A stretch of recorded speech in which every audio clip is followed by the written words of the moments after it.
Σήμερα, 15 Ιουλίου 1974, καταγράφω απλώς τις στιγμές. Αντιπαρατάσσομαι με τις στιγμές.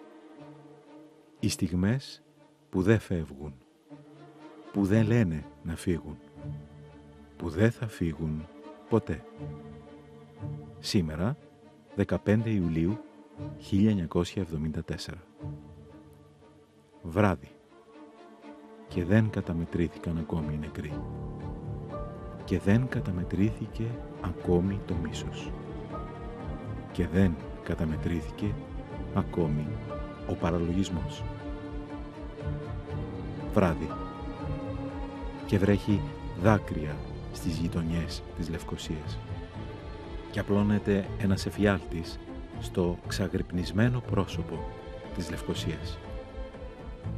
Τι να σου πρωτοπώ, καλή μου.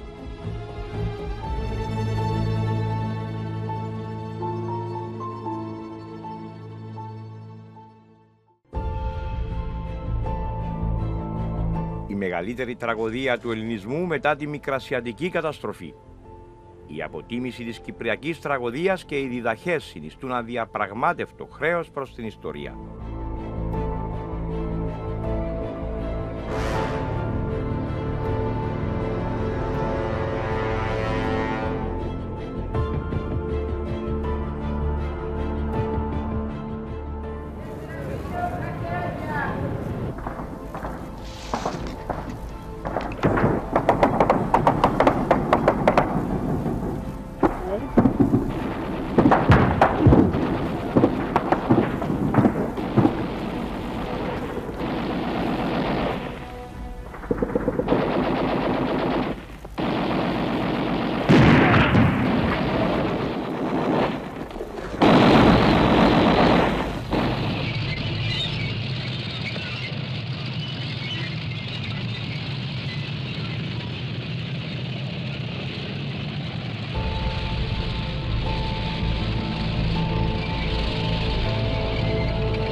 Η χρονική απόσταση από τα δραματικά γεγονότα παρέχει τη δυνατότητα μιας πιο αντικειμενικής κρίσης, χωρίς το συναισθηματισμό που ήταν φυσικό να τα φορτίζει τα πρώτα χρόνια μετά την προδοσία και το έγκλημα του 1974.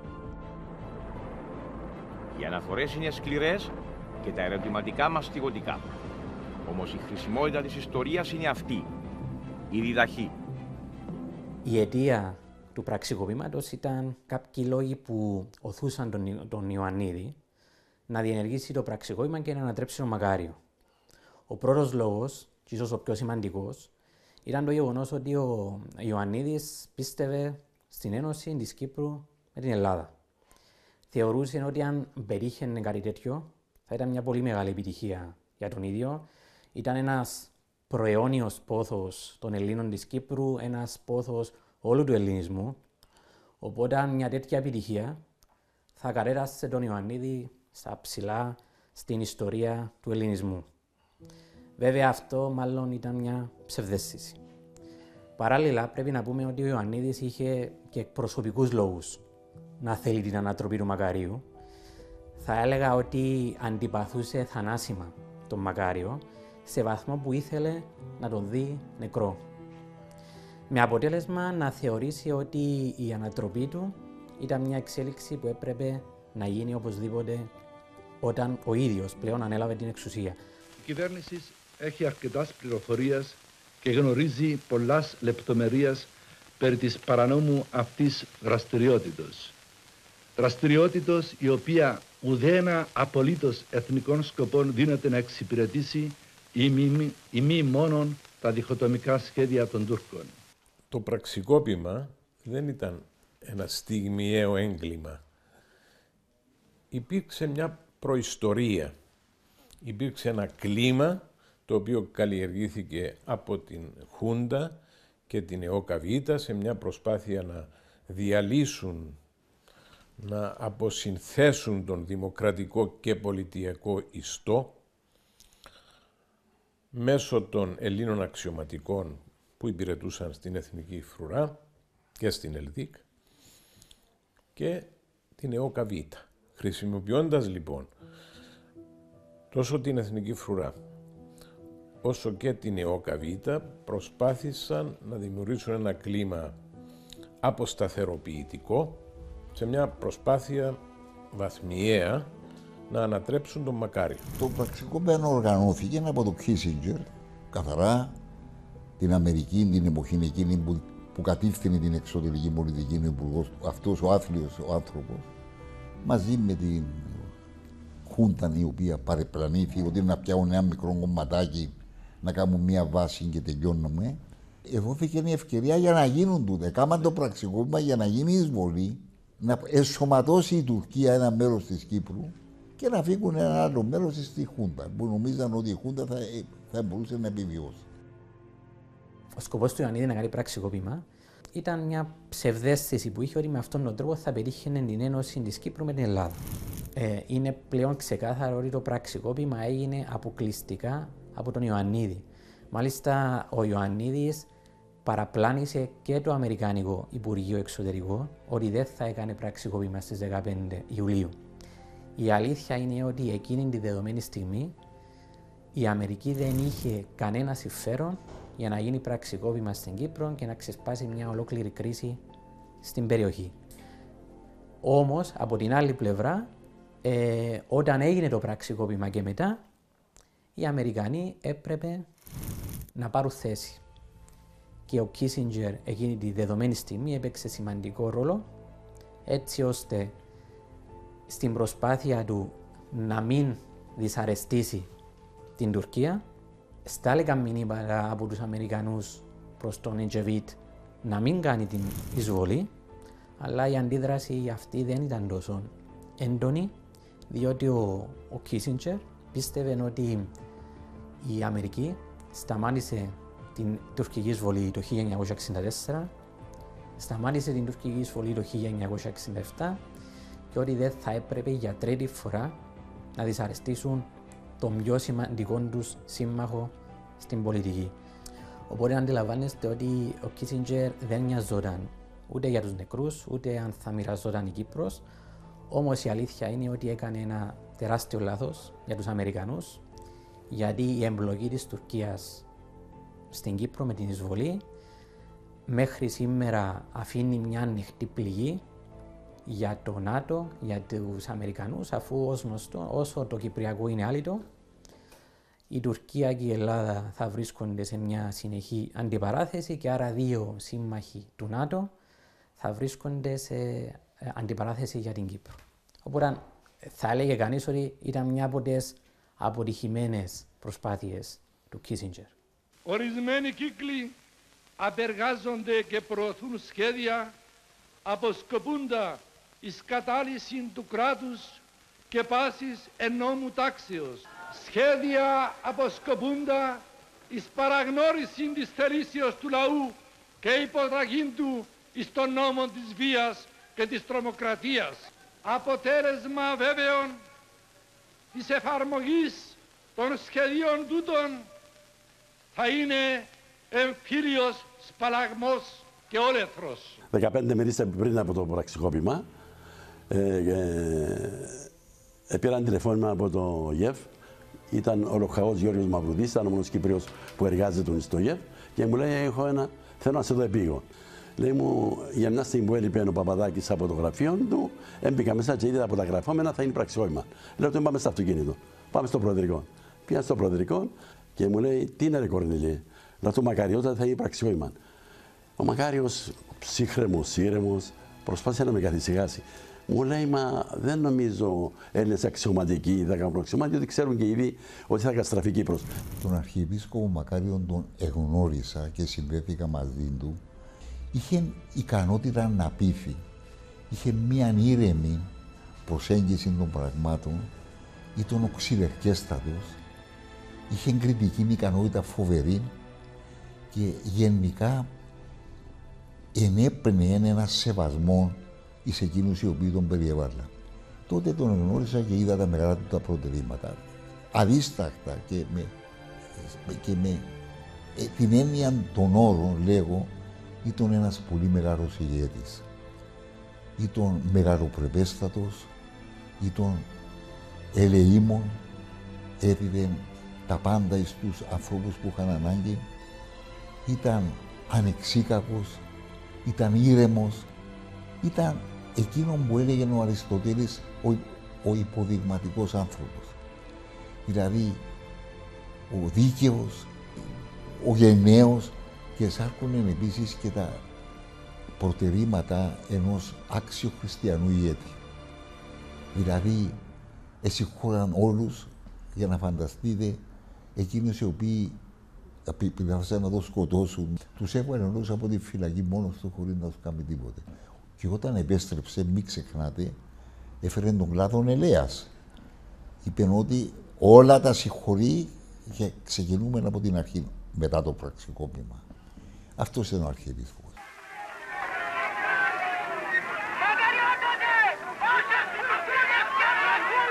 Κύματα και ερείπια είναι ο θλιβερός απολογισμός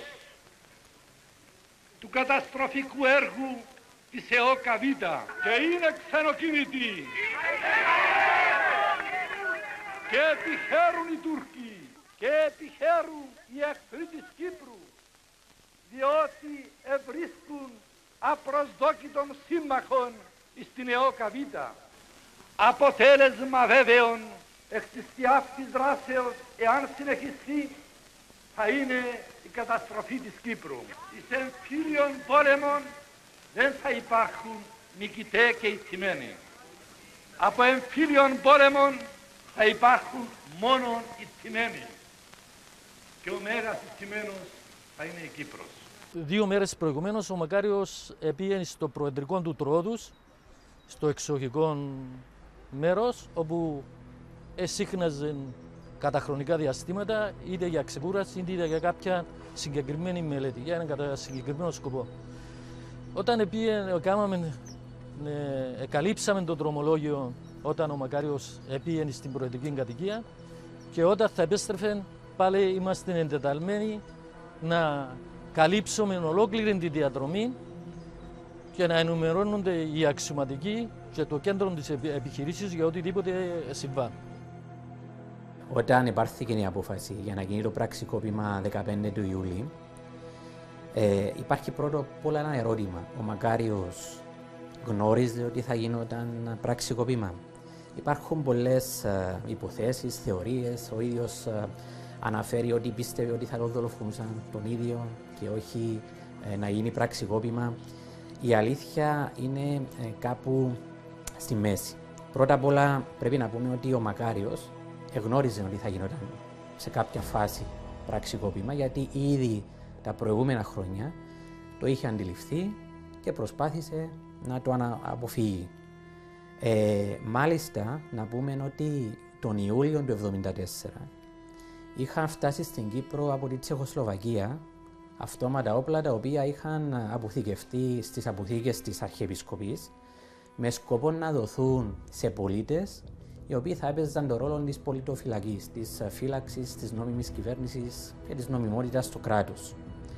Άρα, εφόσον ο Μακάριος επαράγγειλε όπλα και τα είχε έτοιμα για να τα δώσει σε πολίτες, προφανώς επίστευε ότι η Χούντα οποιαδήποτε στιγμή θα μπορούσε να του κάνει πραξικόπημα.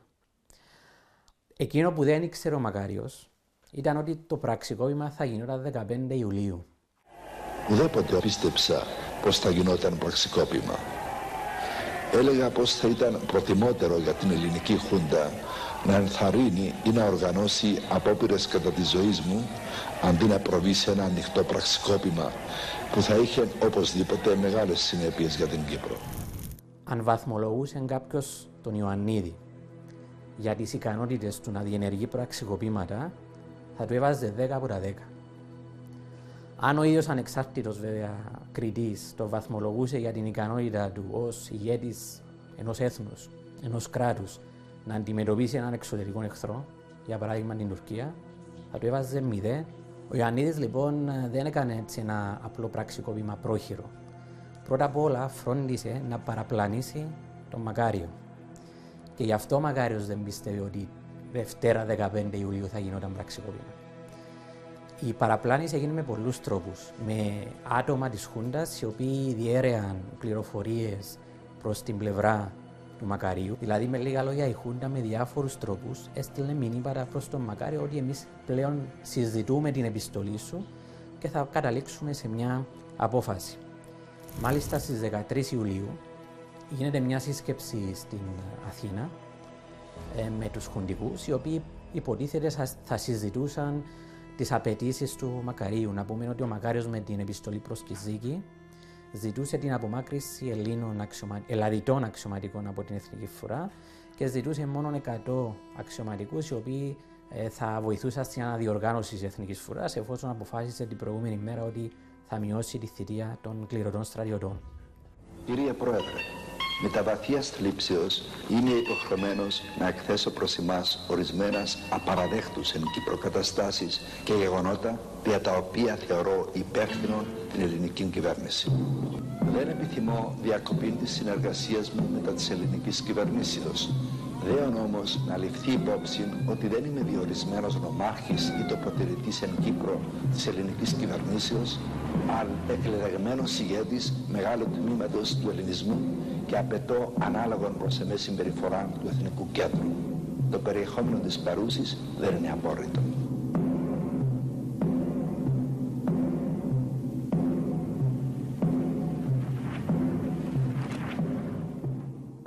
Στις 13 Ιουλίου έγινε η σύσκεψη. Ο Μακάριος ήταν με την εντύπωση ότι στην Αθήνα συζητούν την επιστολή του για να δουν τη μέλη γενέστη. Και ξεκινάει η σύσκεψη στις 13 Ιουλίου, μετά από λίγη ώρα τερματίζεται και ανακοινώνεται ότι θα συνεχίσει στις 15 Ιουλίου. Οπότε ο Μακάριος θεωρεί ότι πλέον έχουμε ένα Σαββατοκυριακό μπροστά μας, είναι Δευτέρα το πραξικόπημα. Οπότε το Σαββατοκυριακό ο Μακάριος θεωρεί ότι δεν θα γίνει πραξικόπημα, γιατί ακόμα στην Αθήνα θα συζητήσουν την κρίση μεταξύ Ελλάδας-Κύπρου. Την ίδια στιγμή βέβαια ο Μακάριος παίρνει προειδοποιήσεις ότι πολύ πιθανόν την εβδομάδα που μπαίνει να γίνει πραξικόπημα. Υπήρχαν πληροφορίες ότι υπάρχουν κινήσεις στα στρατόπεδα της Εθνικής Φουράς. Ένα χαρακτηριστικό παράδειγμα είναι ότι στους καταδρομείς, στους οποίους υπηρετούσαν και μακαριακοί, για να μην μαθευτούν τα σχέδια του πραξικοπήματος, σε μακαριακούς στρατιώτες δόθηκε άδεια μέχρι 16 Ιουλίου του 1974. 9 Ιουλίου έγινε σύσκεψη στο Προεδρικό. Εκάλεσε ο Πανταζής σύσκεψη, παρόν ο Πανταζής, ο Ανδρέας Ζαζίνας και ο Λοχαγός Νίκος Παστελόπουλος και εγώ.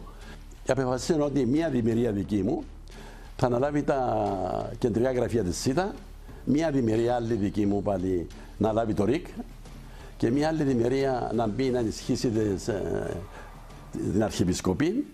Και μίλησα με τον Παπακώστα και μου έστειλε 2 κάσες βλήματα και είχα συνέχεια, πριν ακόμα αρχίσει το πραξικόπημα, προληπτικά έβαλα άντρες πάνω στο για να καλύπτουν την γρήπα τη γενή. Και 20 άντρες, οι οποίοι επανειλημμένα από αρχές Ιουνίου, έβαλα κάθε νύχτα από η ώρα 8 μέχρι 5 το πρωί μέσα στο μετόχι του Κίκου. Και φρούσαν εκεί προληπτικά. Εγώ διαφώνησα εκεί και είπα ότι εντάξει, συμφωνούμε απόλυτα, με διαφορά ότι για να υπάρχει αποτέλεσμα και να είμαστε τζέσι, πρέπει να βρεθεί τρόπος να είναι επί 24 βάσεως η φρουρή. Διαφορετικά τα πράγματα πιστεύω ότι είναι δύσκολο. Ο Πανταζής διαφώνησε, αλλά εμείς έχουμε τις πληροφορίες μας, θα ξέρουμε πότε να γίνει. Εφόσον θα ξέρεις τις πληροφορίες, εντάξει, εγώ υποχώρησα, δεν μπορούσα να επιμένω κιόλας, γιατί κοινός ήταν ο αρχηγός του εφεδρικού και έκλεισε. 13 Ιουλίου, ημέρα Σάββατον, έκανασα ο Μαυρούδης σπίτι μου και του είπα: Ρε Γιώργο, αύριο το πρωί θα πας στην Αμόχωστο να ελέγξεις αν έχουν μετακινηθεί οι οικογένειες των Ελλήνων αξιωματικών και αν έχουν μετακινηθεί τα άρματα. 8 το βράδυ την Κυριακή ήρθε σπίτι μου και μου λέει: τα άρματα έχουν μετακινηθεί από τις μονάδες τους και οι οικογένειες των Ελλήνων αξιωματικών μεταφερθήκαν στο ξενοδοχείο Κωνσταντία. Τότε εγώ έπιασα τηλέφωνο, ο Μακάριος ήταν στο Τρόδος.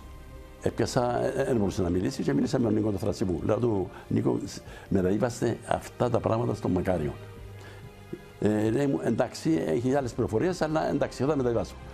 Και πήγαινε ησυχά, αλλά εγώ δεν ησυχάσα το βράδυ. Ο Μακάριος μάλλον παραπλανήθηκε θεώρησε ότι στις 15 Ιουλίου δεν θα γίνει πραξικόπημα και το κερασάκι στην τούρτα ήταν η ενέργεια του Ιωαννίδη, ο οποίος αποφάσισε το πραξικόπημα να γίνει το πρωί και όχι τη νύχτα. Θα πρέπει να πούμε ότι συνήθως τα πραξικοπήματα γίνονται μετά μεσονύχτιες ώρες. Αρχικά το πραξικόπημα θα γινόταν 7.30 το πρωί και μετά το άλλαξαν και το έκαναν 8.30, γιατί εγνώριζαν ότι οι μακαριακοί τις νύχτες προσέχουν τα σπίτια των ελλαδιτών αξιωματικών και βρίσκονται έξω από στρατόπεδα της Εθνικής Φρουράς και βλέπουν τι γίνεται. Οπότε υπήρχε το σχέδιο του Ιωαννίδη, ήταν πολύ καλά καταρτισμένο, έτσι ώστε το πραξικόπημα να γίνει ώρα όπου οι μακαριακοί θα πήγαιναν πλέον για ξεκούραση. Επίστευε ότι οι Έλληνες αξιωματικοί του στρατού είχαν το αίσθημα της στρατιωτικής τους τιμής πολύ υψηλό. Ότι δεν θα κατεδέχοντο να κάνουν αυτό το πράγμα. Μετά που άρχισε όμως, που έγιναν αυτά, τι ήθελες να κάνω, λέει μου, να μείνω εδώ για να αρχίσει ο εμφύλιος, δηλαδή να σκοτώνει ο ένας Κυπρέος τον άλλο.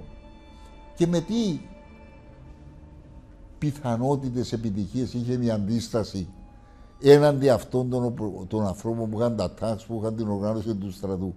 Να οδηγήσω τον λαό τούτο να πούμε στην καταστροφή. Δεν το ήθελε. Ήταν εκτός του χαρακτήρα του. Έξερε ότι εάν έμενε εκεί και δεν έφευγε μου την Κύπρο, θα γινόταν αυτό το μαγειριό. Τα 200 περίπου μέλη της Φρουράς, της Προεδρικής Φρουράς, βρισκόταν στο Τρόδος, για 2 μερόνυχτα τον πρόσεχε. Εξαντλημένοι γυρίζουν τη Δευτέρα 15 Ιουλίου στη Λευκοσία, πηγαίνουν για ξεκούραση τη Δευτέρα το πρωί και όταν ξεκίνησε το πραξικόπημα, κανείς δεν το κατάλαβε. Εξού και την ημέρα του πραξικοπήματος το εφεδρικό ήταν κατατεμαχισμένο. Λόγοι υπήρχαν στην Αμόχωστον, λόγοι στη Λάρνακα, λόγοι στο μετόχι του Κίκου, λόγοι στην Αστυνομική Ακαδημία του Στροβόλου. Ήταν σκορπισμένο το εφεδρικό εκείνη την ημέρα. Και γι' αυτό δεν μπόρεσε το εφεδρικό να δώσει οργανωμένη μάχη εναντίον του πραξικοπήματος. Η μακαριακή πλευρά κατάλαβε ότι γινόταν πραξικόπημα μόνο όταν τα τεθωρακισμένα ήταν μπροστά από την είσοδο του Προεδρικού και έβαλαν κατά του Προεδρικού. Και έτσι 8 και 20 το πρωί, όταν ξεκίνησε το πραξικόπημα, ήταν ήδη αργά. Στο Προεδρικό υπήρχαν περίπου 10-15 άτομα της Προεδρικής Φρουράς και το να μπορέσεις να αντισταθείς απέναντι σε βαρέα όπλα, σε τεθωρακισμένα, ήταν σχεδόν αδύνατο. Πώς απαντάτε στο ερώτημα ότι εάν δεν έγινε το πραξικόπημα δεν θα ερχόταν η Τουρκία στην Κύπρο? Δεν θα έβρισκε το πρόσχημα. Ήταν πάντα σκοπός της βέβαια κάποια στιγμή να κατακτήσει την Κύπρο, αλλά εδώ ήταν και η δική μας ευθύνη και η δική μας τέχνη να κρατήσουμε μακριά και να διαλύσουμε αυτόν τον στόχο. Και ο Αρχιεπίσκοπος Μακάριος, με τις διασυνδέσεις που είχε με όλον τον κόσμο, με τους αρχηγούς κρατών, με την πολιτική του, απέτρεπε αυτόν το γεγονός. Τους δώσαμε το τέλειον άλοθη να μην τους κατηγορήσει ο κόσμος για να εισβάλλουν στην Κύπρο, επιδιώκοντας τάχα να αποκαταστήσουν την νόμιμη τάξη εδώ. Είναι γι' αυτό που πολλές φορές λέω ότι νιώθω ντροπή ακόμα και να αναφέρομαι στο πραξικόπημα. Τι να πω? Να πω ότι τη θυσία των ηρώων της ΕΟΚΑ την αντικαταστήσαμε με αυτήν την προδοσία. Να πω ότι την Τουρκία που την κρατούσαμε τόσα χρόνια μακριά την φέραμε χωρίς κανέναν κίνδυνο να έρθει να κάνει εκείνα τα οποία σχεδίαζε. Τι να πούμε και στους αγέννητους και στους πεθαμένους μας. Ότι φανήκαμε ανάξιοι να διαχειριστούμε έναν τόσο εύκολο πρόβλημα τότε. Οι πληροφορίες και τα στοιχεία που υπήρχαν ήταν ότι μύριζε μπαρούτι, ότι η ώρα πλησίαζε. Μαθαίναμε τα διημειφθέντα με τον ίδιο τον Αρχιεπίσκοπο Μακάριο, τον οποίο προσπαθούσαν να πείσουν ότι θα γίνει πραξικόπημα, αλλά δεν το πίστευε, γιατί ο ίδιος επέμενε, χτυπούσε το χέρι του και έλεγε δεν υπάρχει ελληνικό χέρι που θα ανοίξει την πόρτα να εισβάλλει η Τουρκία.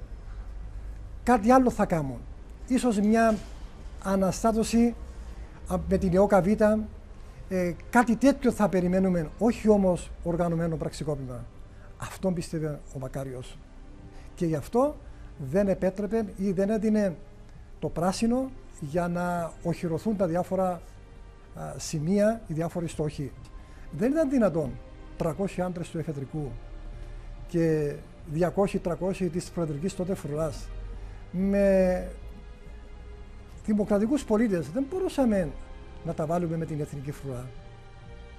Δεν μπορούσαμε δηλαδή να αντιμετωπίσουμε άρματα μάχης, πολυβόλα, αντιαεροπορικά, όλμους, πυροβολικό. Δεν μπορούσαμε να τα βάλουμε μαζί τους και πολλοί διατείνονται και ειρωνεύονται ότι το εφεδρικό δεν μπόρεσε να εναντιωθεί, να αντιμετωπίσει το πραξικόπημα.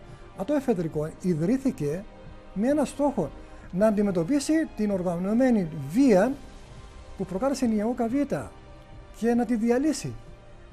Το εφεδρικό δεν ήταν οργανωμένο ούτε με όπλα τέτοια που να αντιμετωπίσει πραξικόπημα. Είχε ελαφρά αυτόματα, μικρού ελληνικούς αντιαρματικά. Δεν ήταν τα σύγχρονα αντιαρματικά που μπορούν να χτυπήσουν άρματα μάχης από μεγάλες αποστάσεις. Και έτσι δεν μπόρεσε καθόλου ούτε το εφεδρικό, ούτε η προεδρική φρουρά να αντιμετωπίσει αποτελεσματικά το πραξικόπημα.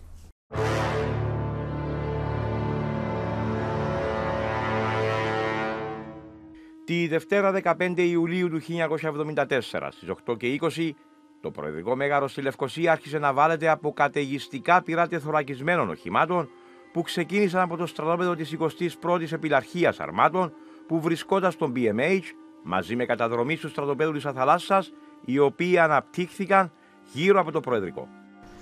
Την ημέρα του πραξικοπήματος, αφού παραλάβαμε το πρωί, εμείς ξεκινήσαμε νωρίς η ώρα 5, πιάσαμε σημεία, κέραια σημεία, κατόπιν οδηγιών του Τάκη Τσαγκάρη, του διοικητή μας, εκαλύψαμε την επιστροφή του Μακαρίου στο Προεδρικό Μέγαρο. Συγκεκριμένα, όταν επιστρέφαμε στην Κοκκινοτρεμιδιά, είδαμε τα άρματα να ελάβουν μες στα χωράφια. Και μεταξύ μας αστευόμενοι είπαμε τούτοι που να μας κάνουν πραξικόπημα. Όταν ήρθαμε στην έδρα μας που ήταν το μετώσι, μόλις μπήκαμε ακριβώς στο μετώσι, πριν ακόμα αφήσουμε τα όπλα και τα διάφορα αντικείμενα που είχαμε μαζί μας, αρχίσαν να ακούγονται σφοδροί πυροβολισμοί στο Προεδρικό. Περίπου η ώρα 8 και 20 είχα πάρει ένα τηλεφώνημα από κάποιον φίλο, ο οποίος ήταν κάπου εδώ κοντά στο Προεδρικό και μου είπε ότι 4 τεθωρακισμένα αυτοκίνητα ερχόντουσαν προς την περιοχή μου, δηλαδή προς το Προεδρικό Μέγαρο. Αμέσως εγώ είχα διατάξει συναγερμό της φρουράς τόσο στο Προεδρικό όσο και στην Αρχιεπισκοπή. Δεν πρόλαβα να αποτελειώσω την κουβέντα αυτή και άκουσα πυροβολισμούς. Εκείνη την ημέρα, στις 15 Ιουλίου, ήμουνα στο γραφείο μου 8 παρατέταρτο. Οι πρώτοι επισκέπτες μου θα ήταν μια ομάδα παιδιών από το Κάιρο που ήρθαν στην Κύπρο ως φιλοξενούμενοι μου. Γύρω στις 8 και 20 περίπου με ειδοποίησαν ότι τα παιδιά είναι στο σαλόνι. Ο επικεφαλής της ομάδος άρχισε να με προσφωνεί από χειρογράφο. Είπε μερικά λόγια και άρχισαν οι πυροβολισμοί. Οι πυροβολισμοί στη συνέχεια αυξάνονται και ακούγονταν και εκρήξεις.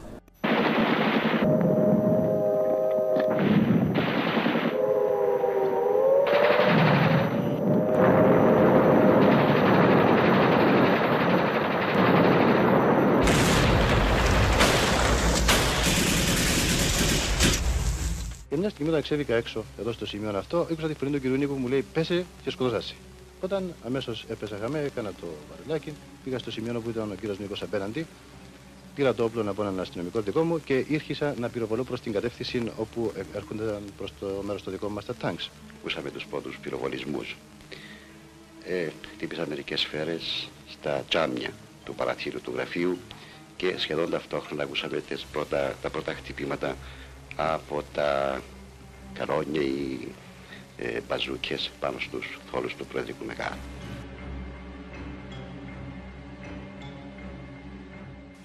Άρχισαν οι τείχοι να πέφτουν από τις εκρήξεις και γέμισε ο τόπος καπνών, τα μάτια μας άρχισαν να τρέχουν.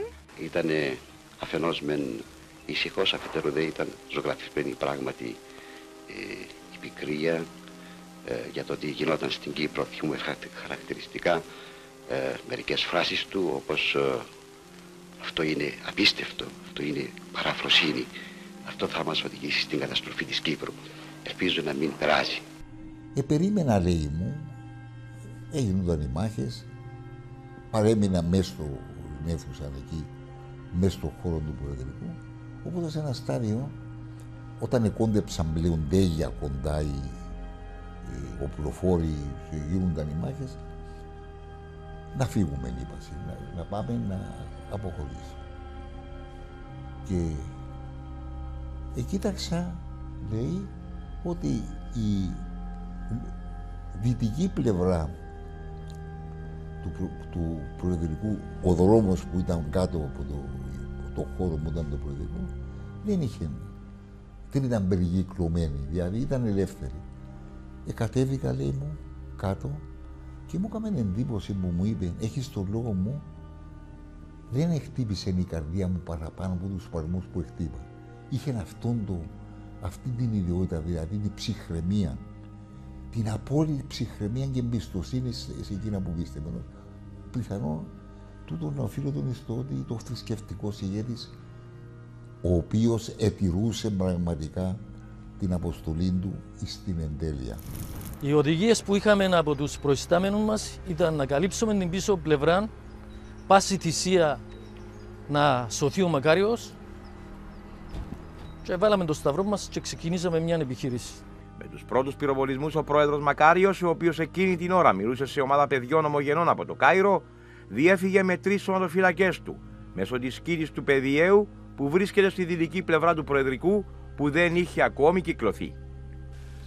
Μπήκα μέσα στο γραφείο του πατέρα γιατί είπα, Μακαριότατε, είναι εσάς που γυρεύουν και πρέπει να φύγουμε αμέσως.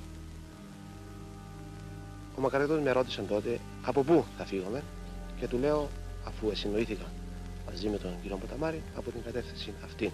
Μετά από 15 περίπου λεπτά απεφάσισα να φύγω και έφυγα από την δυτική πόρτα του γραφείου.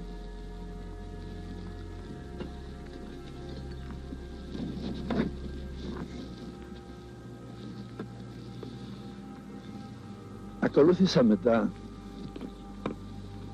τον δρόμο προς τα κάτω, βγήκα από εκείνη την πορτούλα, κατέβηκα στο ποτάμι, ανέβηκα στην απέναντι περιοχή. Εκεί πέρα συναντήσαμε ένα αυτοκίνητο που περνούσε. Όταν έφτασα στο σημείο αυτό, βρήκα τον Μακαριώτα τον άρχεται από την απέναντι πλευρά και ήρθαν οι υπερασπιστές του μαζί με κάτι άλλους του εφεδρικού και μου ζητήσανε το αυτοκίνητό μου. Τους είχα εξηγήσει μεταξύ ότι είναι αναπηρικό. Μου είπανε δεν πειράζει, εγώ μετά τους εξήγησα το χειρισμό του και τους το παρέδωσα. Ήμουν με τους ανθρώπους οι οποίοι μπήκαμε στο στρατόπεδο πίσω από το Προεδρικό. Αφού καταλάβαμε το στρατόπεδο, μία ομάδα έφυγε από την πίσω πλευρά. Υπάρχει ένα ριάκι το οποίο χωρίζει το Προεδρικό από το στρατόπεδο.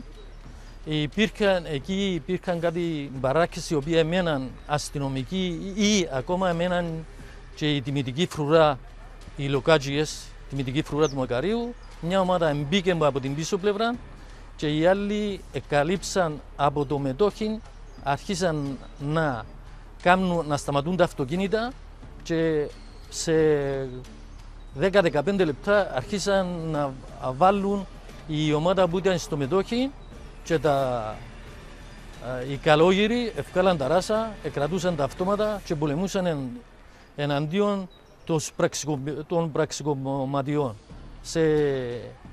Σε κάποια φάση, όταν εμείς ήμασταν κοντά στο Αρκάζιν, είδαμε ότι ο Μακάριος έμπαινε σε έναν αυτοκίνητο κοντά στον δρόμο που οδηγεί προς το Στρόβολο και βγήκαμε εμείς πιο μπροστά.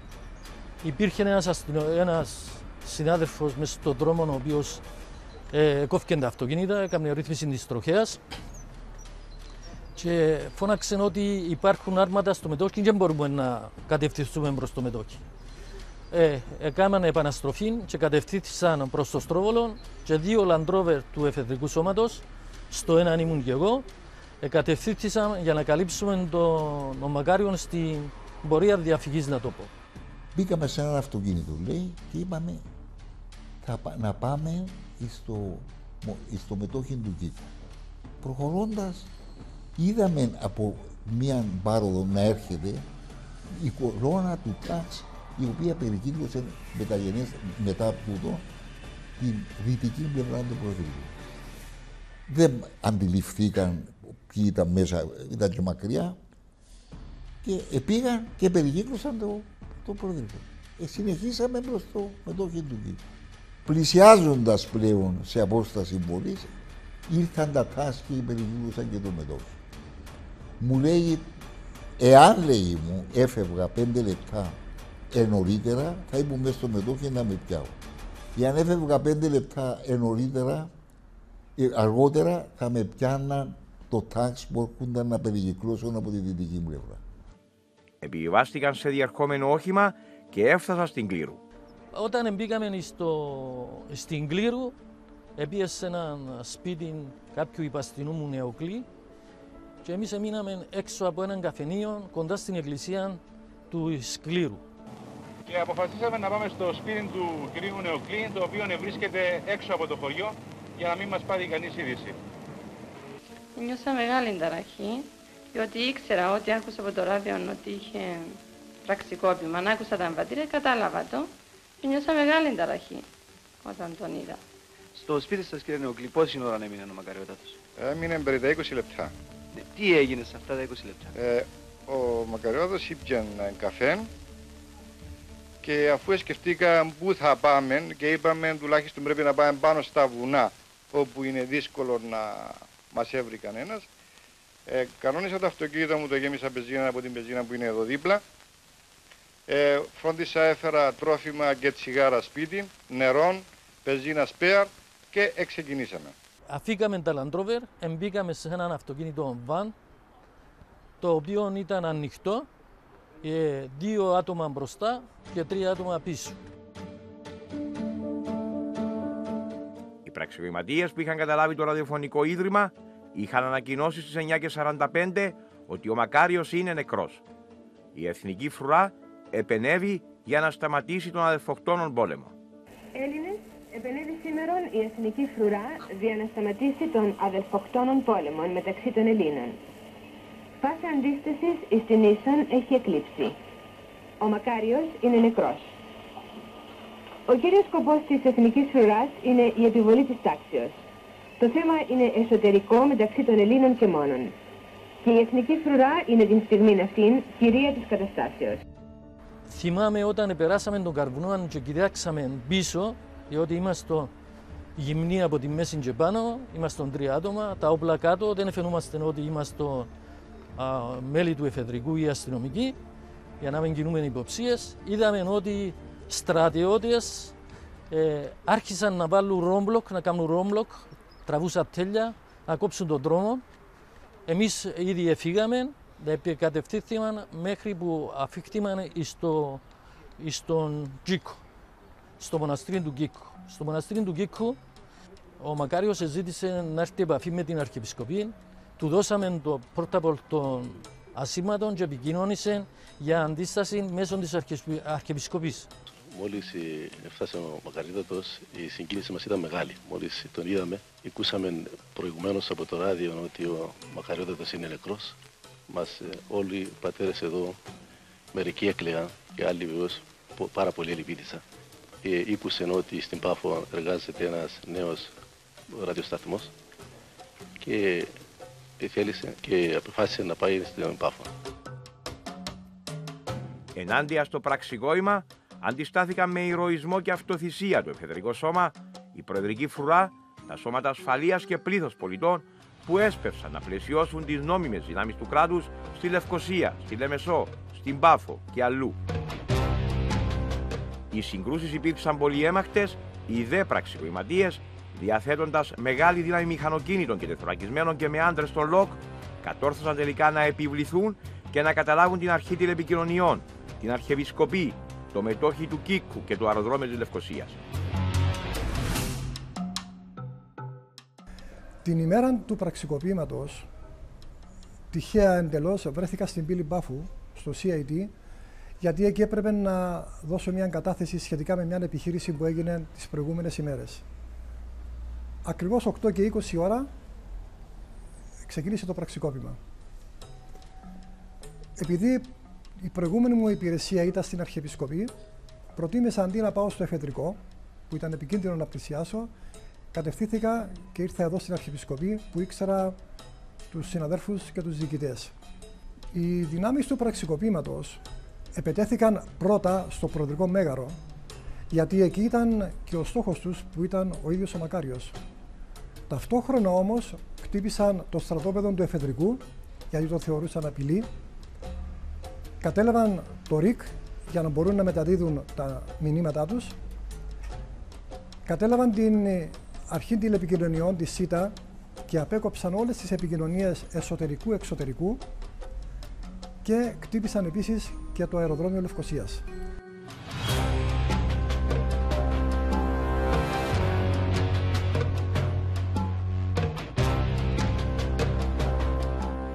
Ενώ οι μάχες συνεχίζονταν ακόμη στην Αρχιεπισκοπή, στο στρατόπεδο του εφεδρικού και αλλού, το ΡΙΚ μετά την ανακοίνωση της ψεύτικης είδησης ότι ο Μακάριος είναι νεκρός.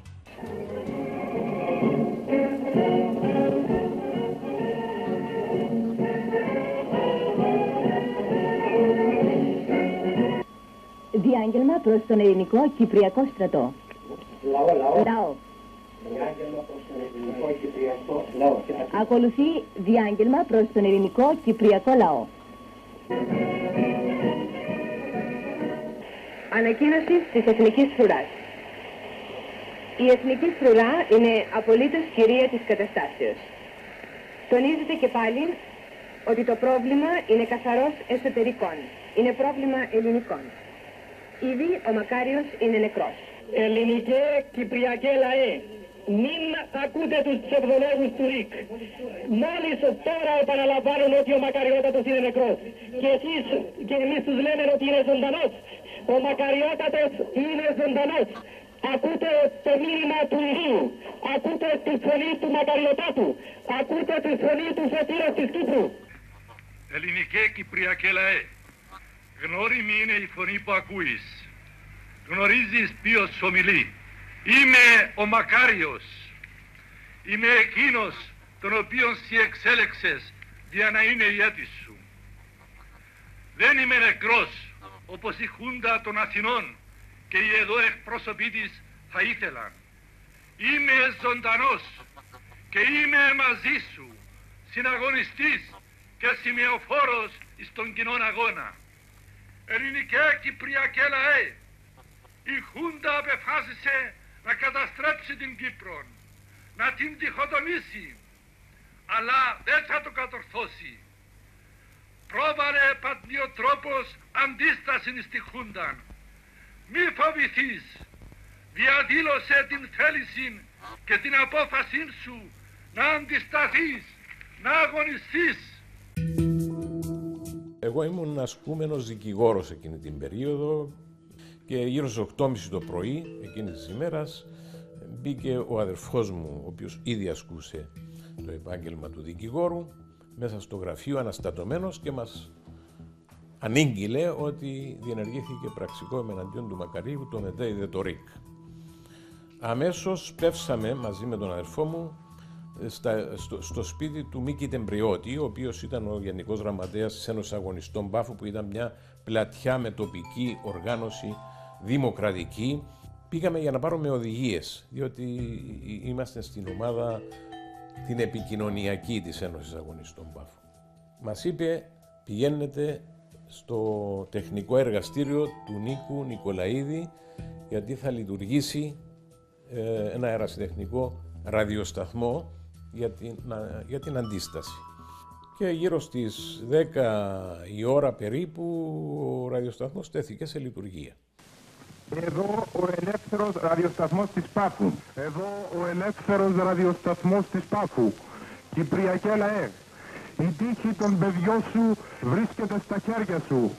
Οι ξενοκίνητοι πράκτορες του φασισμού προσπαθούν να σου στερήσουν την ελευθερία. Χρησιμοποιούν τις ερπίστριες των τανκ για να κάψουν το αδούλωτο αγωνιστικό σου φρόνημα. Για το σκοπό αυτό χρησιμοποιούν τα ίδια τα παιδιά σου, το ίδιο το αίμα σου, τη σάρκα σου, τη ζωή σου. Μετά το μεσημέρι όμως πληροφορηθήκαμε με μεγάλη χαρά ότι ο Μακάριος ήταν ζωντανός, βρισκόταν στο μοναστήρι του Κίκου και ο τελικός του στόχος, μετά που πληροφορήθηκε τη λειτουργία του ραδιοσταθμού από ένα μοναχό της Μονής Κίκου, είχε αποφασίσει να βαδίσει προς την Πάφο μέσω της γενέτειρας του Παναγιάς. Έτσι, γύρω στις 6.30-7 το απόγευμα, ο Μακάριος έφτασε στην Πάφο και κατέλησε στην Ιερά Μητρόπολη Πάφου. Αμέσως σπεύσαμε με ένα κασετόφωνο εποχής. Ο Μακάριος συνέγραψε ένα μήνυμα, το γνωστό ιστορικό του διάγγελμα προς τον κυπριακό λαό και το ανέγνωσε στο μαγνητόφωνο. Γυρίσαμε αμέσως πίσω και αρχίσαμε να μεταδίδουμε το διάγγελμα του Πρόεδρου Μακαρίου.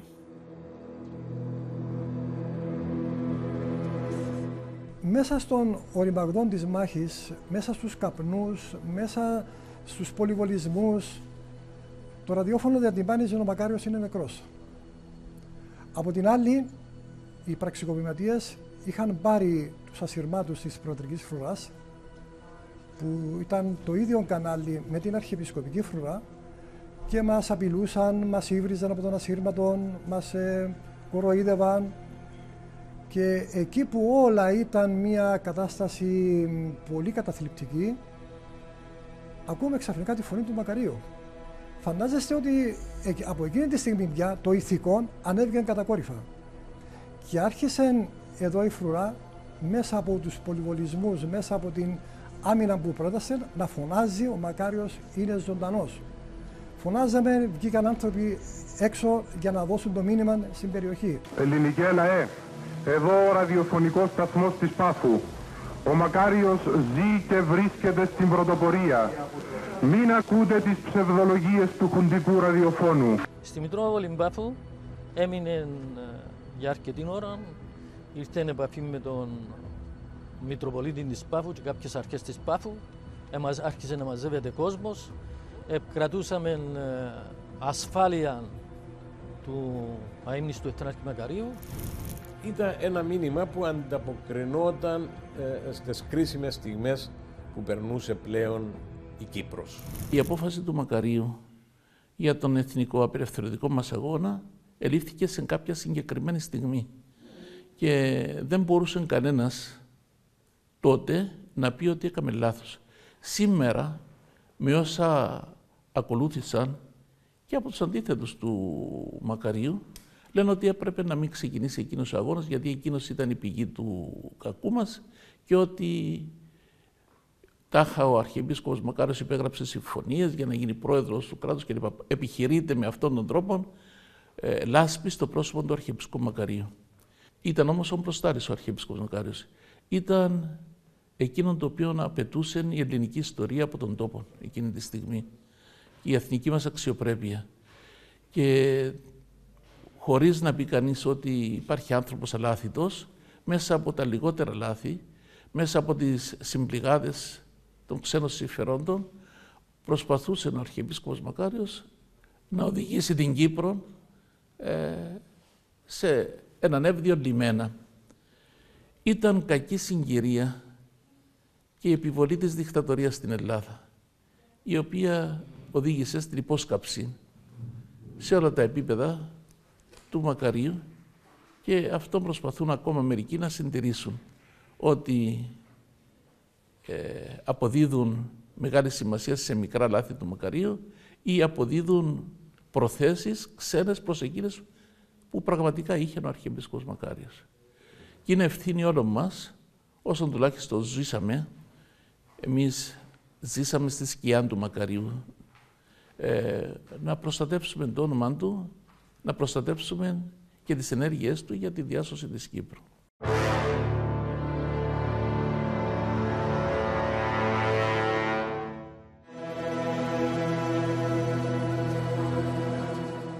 Σφοδρή όμως ήταν η μάχη στην Αρχιεπισκοπή που ξεκίνησε από τις 9 και κράτησε για πολλές ώρες, μεταξύ μελών της φρουράς της και υποστηρικτών του Μακαρίου, με λόγο καταδρομών της 33 μοίρας καταδρομών που είχε μεταφερθεί εκεί με λεωφορεία. Ήταν το κέντρο του εθνικού και πολιτικού βίου της Κύπρου η Αρχιεπισκοπή, γιατί εδώ ήταν η έδρα του Αρχιεπισκόπου Μακαρίου, ο οποίος ήταν ταυτόχρονα και πρόεδρος της Κυπριακής Δημοκρατίας. Μέναμε ακριβώς απέναντι από την Αρχιεπισκοπή για σκοπούς ασφαλείας. Όταν εκδηλώνεται κάτι, παρευρισκόμαστε εκεί στην Αρχιεπισκοπή. Οι αρρωστήμενες καταστάσεις που επεκράτησαν τότε επιχείρησαν να εξοντώσουν τον Αρχιεπίσκοπο Μακάριο, νομίζοντας ότι εκτελούσαν εθνικών έργων. Μερικοί ίσως καταλάβαιναν ότι ήσαν εντεταλμένα όργανα κάποιας προδοσίας, αλλά οι περισσότεροι αφελείς νόμιζαν ότι προάγουν των στόχων της Ένωσης. Και έτσι, φανατίζοντας και στρατιώτες και κόσμο, έδωσαν αυτόν το μένος εναντίον της Αρχιεπισκοπής. Επελέγει το απέναντι Παγκύπριο Γυμνάσιο για να χτυπήσουν μέσα στην αυλή της Αρχιεπισκοπής τον ίδιο τον Αρχιεπίσκοπο, που ήταν και ο αγωνιστής και το σύμβολο του αγώνα της Κύπρου. Ως στόχος η Αρχιεπισκοπή δεν ήταν από τους κύριους στόχους. Αυτό το ότι δηλαδή καθυστέρησε η επίθεση εναντίον του Αρχιεπισκοπικού Μεγάρου, για τους υπερασπιστές εδώ της Αρχιεπισκοπής ήταν και θετικό και αρνητικό. Θετικό γιατί οι αστυνομικοί που ήταν εκτός υπηρεσίας της φρουράς, αλλά και οι δημοκρατικοί πολίτες έτρεξαν και ενίσχυσαν την άμυνα της Αρχιεπισκοπής. Ήταν ταυτόχρονα και αρνητικό, γιατί όλες οι δυνάμεις του πραξικοπήματος, Εθνική Φρουρά και ΕΛΔΙΚ, όταν τελείωσαν από τους υπόλοιπους στόχους, τότε επιτέθηκαν όλοι μαζικά εναντίον της Αρχιεπισκοπής. Οπότε οι υπερασπιστές εδώ είχαν να αντιμετωπίσουν έναν τεράστιο όγκο πυρός. Η φρουρά εδώ οργανώθηκε σε ομάδες καταρχήν και κατέλαβε θέσεις γύρω-γύρω από το τείχος, άνοιγμα Κολοκάση μέχρι την πλατεία Ελευθερίας. Κρατούσαμε γερά τους πραξικοπηματίες εκτός της περιοχής. Όμως όταν είδαν ότι δεν μπορούσαν να περάσουν το τείχος, κατέβασαν τα άρματα μάχης. Οπότε για μας ήταν ένα πολύ μια αρνητική εξέλιξη και υποχρεωθήκαμε όλοι και οπισθοχωρήσαμε μέσα στο μέγαρο της Ιεράς Αρχιεπισκοπής. Τα άρματα μάχης έφτασαν σε απόσταση 100 με 150 μέτρα απέναντι και άρχισαν να βάλουν με τα πυροβόλα και τα πολυβόλα εναντίον του Αρχιεπισκοπικού Μεγάρου.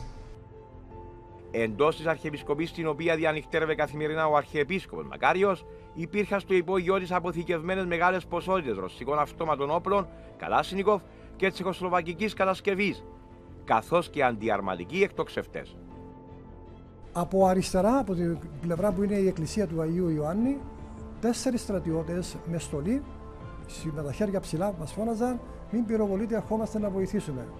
Μπήκαν μέσα, πήραν όπλα και στάθηκαν μαζί μας οι φαντάροι και ανταπέδιδαν πυρά.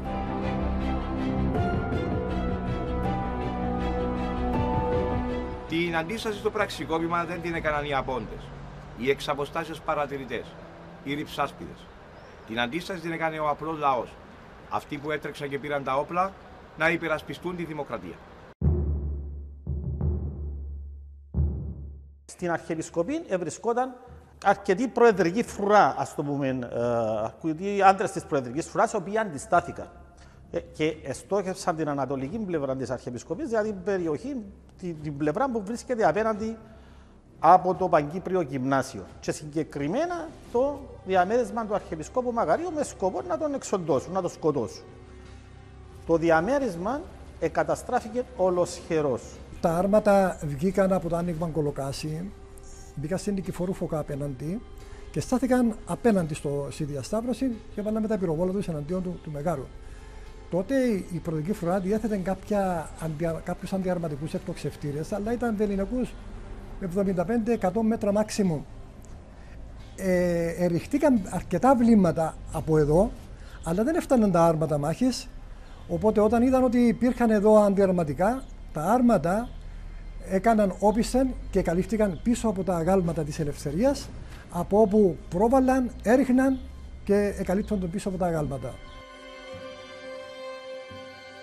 Όταν όμως οι μαχόμενες δυνάμεις της Εθνικής Φρουράς ενισχύθηκαν με ένα λόγο της ΕΛΔΙΚ, με 2 λόχους και 2 ΠΑΟ 106 χιλιοστών του 286 μηχανοκίνητου τάγματος πεζικού, καθώς και με ένα ουλαμό αρμάτων ΤΑΦ 34 και την ύλη εφόδου της 23 ΕΜΑ σε τεθωρακισμένα οχήματα BTR με επικεφαλή στον διοικητή αντισυνταγματάρχη Γρηγόρη Λαμπρινό, οι αμυνόμενοι αποφάσισαν να σταματήσουν την αντίσταση και να διαφύγουν προς γειτονικές συνοικίες.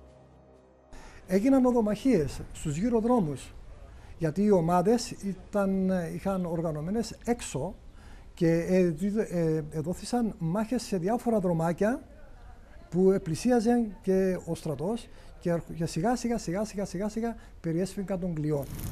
Οι αστυνομικοί οι οποίοι υπήρχαν μέσα, εκτός από τους 2 που σκοτώθηκαν, είχαν παραδοθεί. Και έτσι η Αρχιεπισκοπή έπεσε στο έλεος των ανθρώπων της Χούντας. Έγινε φοβερή καταστροφή. Χτυπούσαν ανελαίητα με πυροβόλα και πολυβόλα και από τις γύρω πολυκατοικίες χτυπούσαν οι ελεύθεροι σκοπευτές και πολυβόλα των καταδρομών. Οι υπερασπιστές εδώ, επειδή έφτασαν και πρόλαβαν και οργανώθηκαν, κρατήσαμε αντίσταση μέχρι το βράδυ, μέχρι τις 9 περίπου το βράδυ. Η μάχη εδώ ήταν η πιο μεγάλη μάχη που δόθηκε εντός της πρωτεύουσας στη Λευκοσία εδώ. Από τους 150 που είχε Αρχιεπισκόπη έμειναν 13 πολίτες και 15 αστυνομικοί. Οι 7 ήταν οι δικοί μου. Ο αδερφός μου, ο αρφόδος μου, ήταν η δική μου ομάδα που κράτησε από το πρωί μέχρι η οράντικα που παραδοθήκα και πήραν τους στις φυλακές. Το βράδυ, όταν έπεσε το σκοτάδι πια, οι πραξικοπημίδες έφτασαν μέχρι την περίφραξη του κτηρίου. Και από εδώ με μεγάφωνα, με τηλεβόα, μας φώναζαν να παραδοθούμε. Ο υπεύθυνος αξιωματικός, ο κύριος Αλέκος Γιαννή, μαζί με τον Γιώργο τον Λοΐζου, επίσης αξιωματικό, μας φώναξαν όλους να σταματήσουμε να βάλουμε και μας ρώτησαν τι θέλουμε να κάνουμε. Ποιοι θέλουν να φύγουν και ποιοι θέλουν να παραδοθούν. Η πλειοψηφία αποφάσισε να παραδοθεί. Προσωπικά, εγώ με άλλους 12, σύνολο 13, αποφασίσαμε να φύγουμε. Να διαφύγουμε από την πίσω πλευρά. Πήραμε τα όπλα μας, πήραμε εφεδρικά πυρομαχικά, όσα μπορούσαμε να αφορτωθούμε. Περάσαμε, φύγαμε και σκορπίσαμε. Έτσι, το απόγευμα της ίδιας μέρας η Αρχιεπισκοπή έπεσε στα χέρια των πραξικοπηματιών, οι οποίοι άρχισαν τη λαιλασία και τις κλοπές ιερών κοιμηλίων, εικόνων και άλλων αντικειμένων.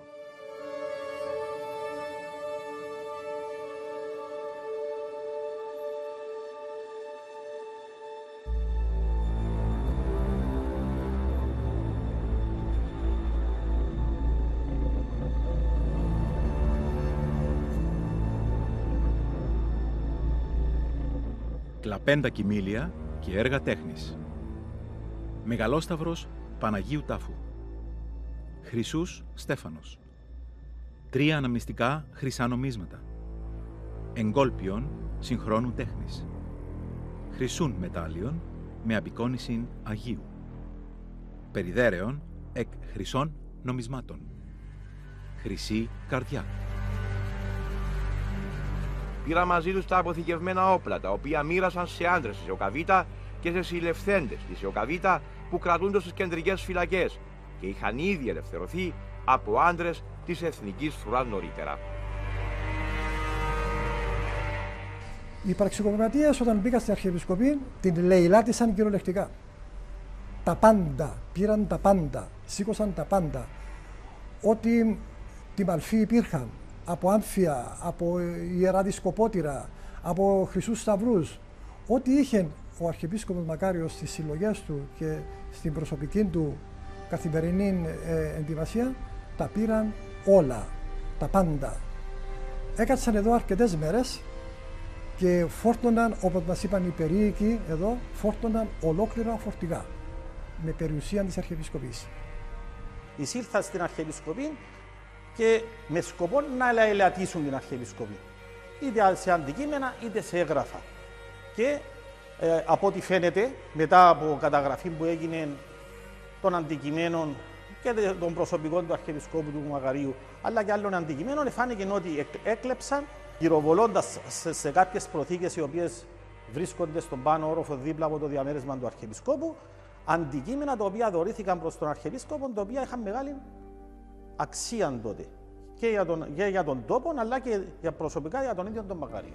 Έμαθα ότι αρπάξαν και ένα ρολόι εκεί στην είσοδο της Αρχιεπισκοπής και προσπάθαν ο ένας πραξικοπηματίας αξιωματικών να το πιάει από τον άλλο και πιάνε από μισόν στο τέλος. Αρπάξαν από μισόν και ευκήκαν έξω. Δηλαδή, τέτοια αθλειώτηση και τέτοια δηλαδή κατάντια. Μέχρι σήμερα υπάρχουν και τα στίγματα εκείνης της επέλασης των βαρβάρων. Πάνω στα παράθυρα μας βλέπετε κάποιες σοπές ακόμα που έμειναν ξεπίτηδες για να θυμίζουν στα μάρμαρα μας κάτω και στους τοίχους. Υπάρχουν τα σημεία εκείνης της επίθεσης. Ήταν μεγάλη η καταστροφή και μεγάλο το μένος εναντίον ιδίως των προσωπικών αντικειμένων του Αρχιεπισκόπου Μακαρίου. Προσπάθησαν να κατεδαφίσουν το διαμέρισμά του και όταν μπήκαν δεν άφησαν κάτι το σημαντικό που ήταν και η ιστορία του τόπου. Νομίζοντας ότι διαγράφοντας τα ίχνη του Αρχιεπισκόπου Μακαρίου προήγαν κάποιον εθνικό σκοπό. Είχαν απώλειες στα άλλα μέτωπα, είχαν μεγάλες απώλειες, ιδιαίτερα στο προεδρικό και στο εφεδρικό. Είχε πάρα πολλούς στρατιώτες σκοτωμένους και όλον αυτόν το μίσος το μετέφεραν εδώ. Εδώ συνέρευσαν όλες οι δυνάμεις. Αλλά επειδή η Ιερά Αρχιεπισκοπή πρόλαβε και οχυρώθηκε και ενισχύθηκε από δημοκρατικούς πολίτες και αστυνομικούς, μπόρεσε να αντέξει μέχρι το βράδυ της 15ης Ιουλίου. Με βάση το σχεδιασμό που ετοίμασε η ΟΚΑΒΙΤΑ, η Αρχιεπισκοπή ήταν από τους πρώτους στόχους των πραξικοπηματιών παράλληλα με το Προεδρικό Μέγαρο. Εδώ η μάχη ξεκίνησε το πρωί και ολοκληρώθηκε νωρίς το απόγευμα.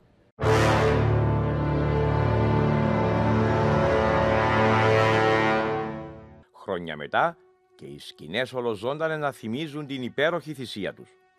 Ο μοναδικός νεκρός στη μάχη της Αρχιεπισκοπής, Αθανάσιος Γεωργίου. Ήταν εντεταλμένος στην Προεδρική Φρουρά του Εθνάρχη Μακαρίου στην Αρχιεπισκοπή και τα καθήκοντα τους ήταν η ασφάλεια του Προέδρου.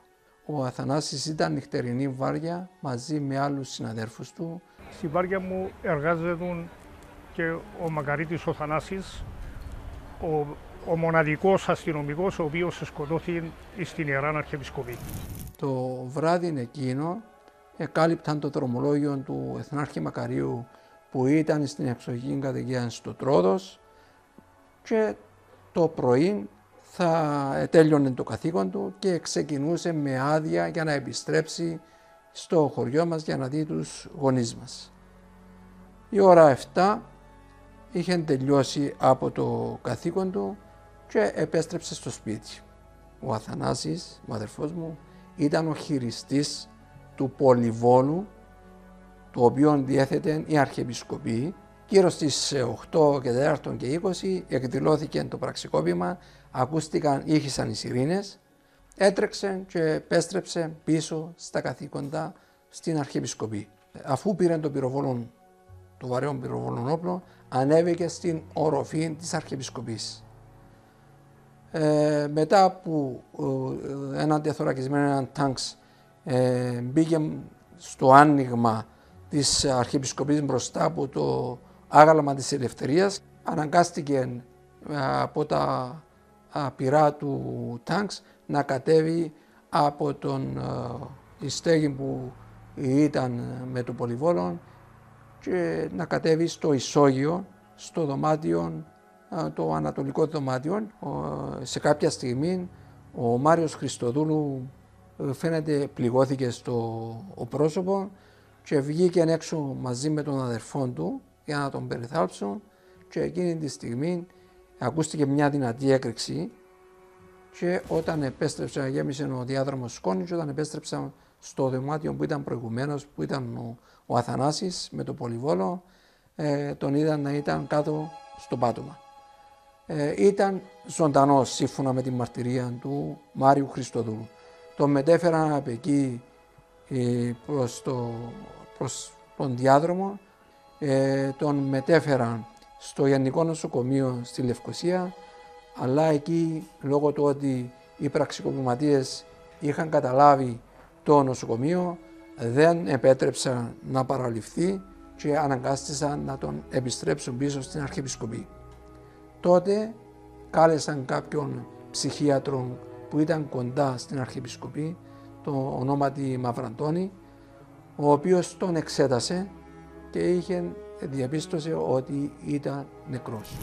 Είχαμε έναν νεκρό, τον Αθανάση Γεωργίου από την Πάφο, ο οποίος σκοτώθηκε στην οροφή της Αρχιεπισκοπής, ήταν ο πολυβολητής μας. 2-3 μέρες μετά κάποιος στην Αρχιεπισκοπή τους είχε πει ότι υπάρχει ένας ομαδικός τάφος έξω από το κημητήριο Κωνσταντίνου και Ελένης και μπορείτε να πάνε να ρωτήσετε.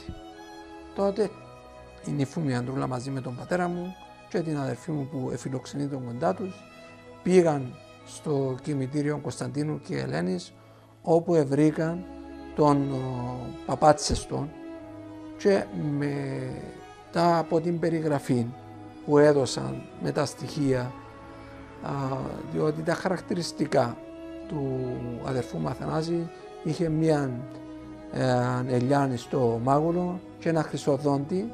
Με αυτά τα στοιχεία ο Παπάτσεστος είχε υποδείξει το σημείο όπου ετάφηκε, όπως έχω πει, έξω από το κημητήριο Κωνσταντίνου και Ελένης. Μετά από εκεί, όταν επέστρεψε στο χωριό ο πατέρας μου, ανακοίνωσε και στην υπόλοιπη οικογένεια, στη μητέρα μου και σε όλους εμάς, ότι ο αδερφός μας ο Αθανάσης είχε σκοτωθεί υπερασπιζόμενος στη δημοκρατία, τον Εθνάρχη Μακάριο, στην Αρχιεπισκοπή.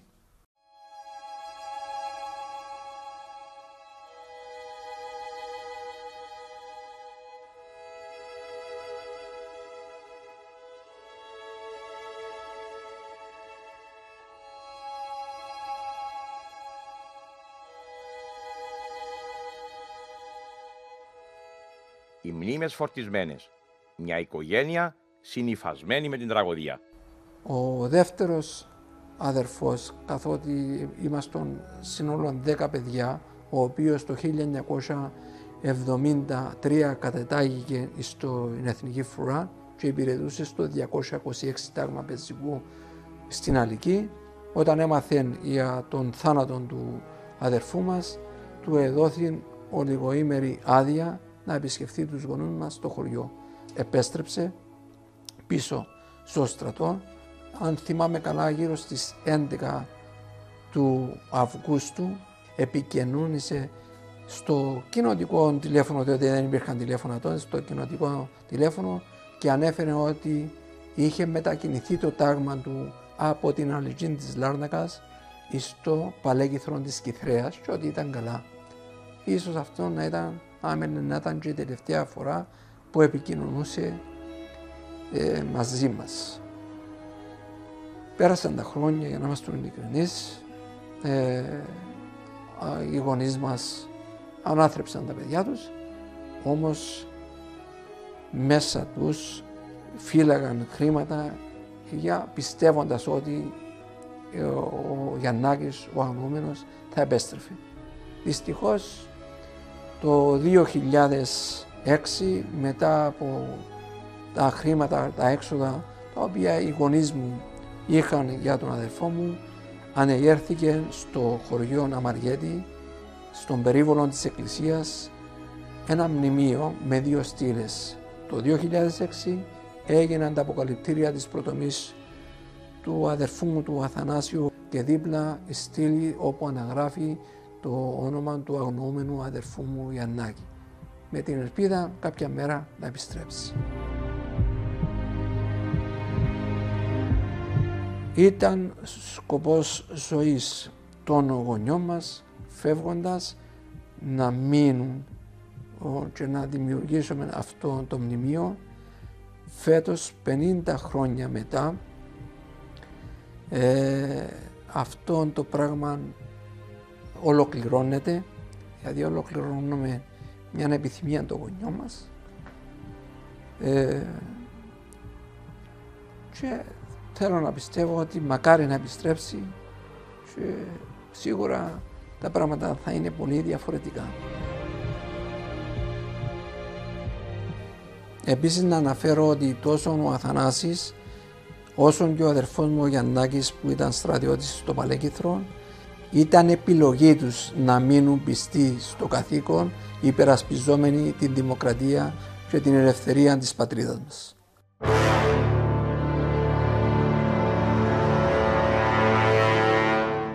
Τόσα χρόνια μετά από τη μεγάλη προδοσία και το φοβερό έγκλημα, οι μνήμες νοπές.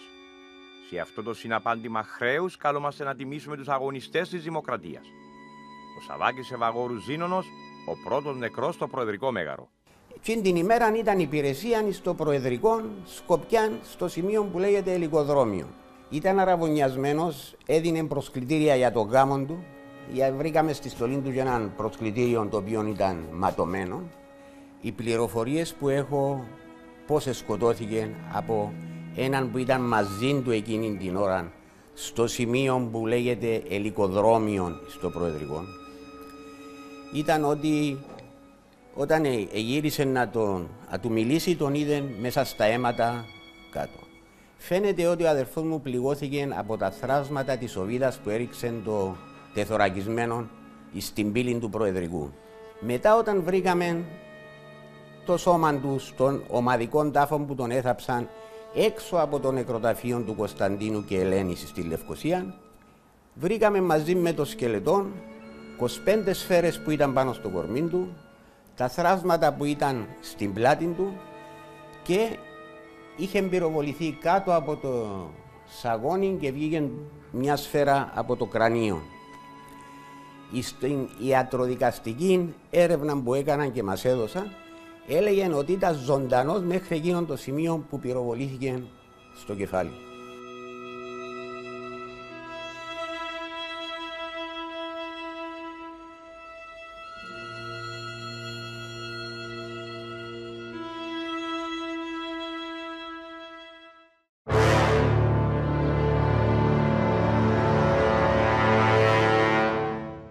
Δύο μήνες μετά το πραξικόπημα και ενώ σχεδόν η μισή Κύπρος βρισκόταν ήδη υπό τουρκική κατοχή, οι παράνομοι της ΕΟΚΑΒΙΤΑ συνέχιζαν τις τρομοκρατικές τους ενέργειες, τις άνανδρες και στιγνές δολοφονίες.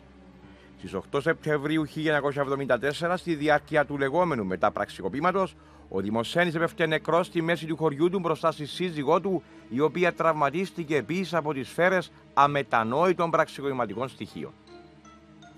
Η σύζυγός του μιλά για πρώτη φορά μετά τη στιγερή δολοφονία. Ήταν η ώρα 1-12 νύχτα, είχαμε ένα γάμο δάμε. Κάποιος χτύπησαν την καμπάνα της εκκλησίας εδώ. Περνούθηκε ο άτομο από έξω από το σπίτι μας. Το σπίτι μας είναι μέσα στον δρόμο, η κρεβατοκάμαρη μας ήταν μέσα στον δρόμο η κουβέντα που λέει και φωνάζαν ήρθαν Τούρκοι στο χορκό. Ήρθαν Τούρκοι στο χορκό. Στο ήρθαν Τούρκοι στο χορκό, σηκώθηκε ο μακαρτής πάνω, σηκώθηκα εγώ. Ανοίξαμε την πόρτα, ευχήκαμε μπόξο. Η γειτόνισσα μας ήταν η μακαρισμένη παπαθιά, η γυναίκα του παπά Λουκά, του πρώην παπά.